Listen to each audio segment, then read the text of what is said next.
The woman says she got trapped inside the bunker just before the apocalypse occurred, and it can only be opened from the outside. You hesitate to help her because the apocalypse happened centuries ago and she sounds too young, too healthy, to be telling the truth. I hope you understand why this is a little difficult to believe, Miss, Rogel said. I know, but I don't know what else I can do to prove myself to you, came the voice through the magical speaking stone. Give us a few minutes to talk about it, please, he said, and lifted his hand away from the stone. Rogel walked back over to the rest of his patrol, his heavy armor clanking against the stone floor of the cavern. Can you sense anything from the person speaking?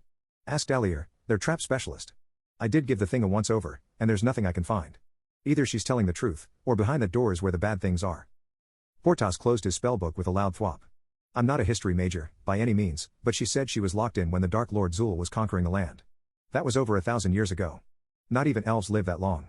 If not for the sending stone still holding magical power, I wouldn't have thought anything was down here at all. Rogel removed his helmet to scratch his face. Could this place be connected to the wraiths we were sent to wipe out? No, wraiths come from corrupted souls, Portas said. We found the unmarked grave 3 caverns back, and Kay's talismans work to cleanse it and send the trapped souls to the afterlife. The fourth member of the group shook a small, wooden cylinder in his hands, letting 2 of the thin sticks slide out and reading the runes on them by the light of Rogel's enchanted shield. Truth, he said, setting the first stick down.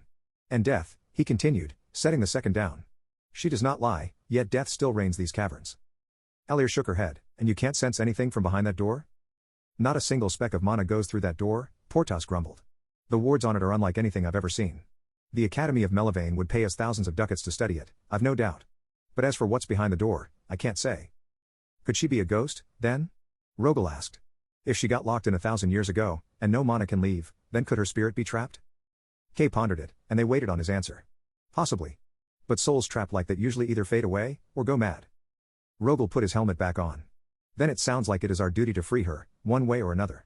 Portas, you have some spells meant for spirits other than wraiths? Scowling, the wizard flipped through his spellbook once more, marking 2 pages. Hardly ever use them, but yes. If you hear me chanting a spell with the word ziggurat, then be ready to get away from the ghost quickly. Alier adjusted her quiver and moved to one side of the cavern. Why? Will it affect us as well? There's a not insignificant chance that the ghost will explode in spectral flames. So, yes, Portas said. Once they were all in position, Rogel next to the door with Kay at his side, Alier well off to their sides with her bow ready, and Portas several meters behind the warriors, only then did Rogel put his hand back on the speaking stone. Miss? We've come to the decision to open the door. Wonderful, she cried, the voice sounding as though she was holding back tears. But, how do we do that?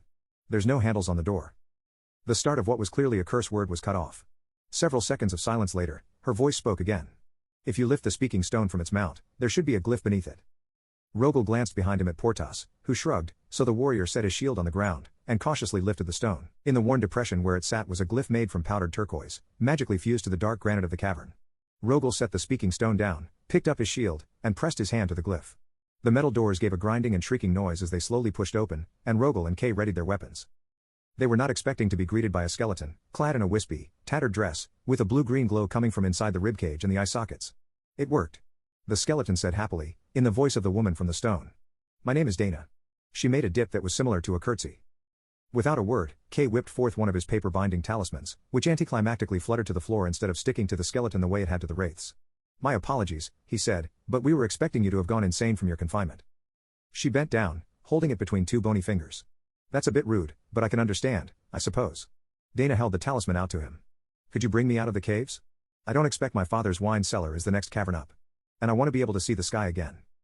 Feeling a bit silly, Rogel sheathed his sword. Certainly, Miss Dana. May I ask, how did you figure out how to open it, without being able to? My father built it, as a cage to hold magical beasts he was studying, and turned it into a sanctuary only as the dark armies looked to be approaching. He locked me in with his notes, but only most of them. So, the only way I found to open it was from the outside. She stepped carefully along with them, lifting her dress to avoid snags and dirt from the cavern floor. And nothing in his notes helped me dig through granite rock.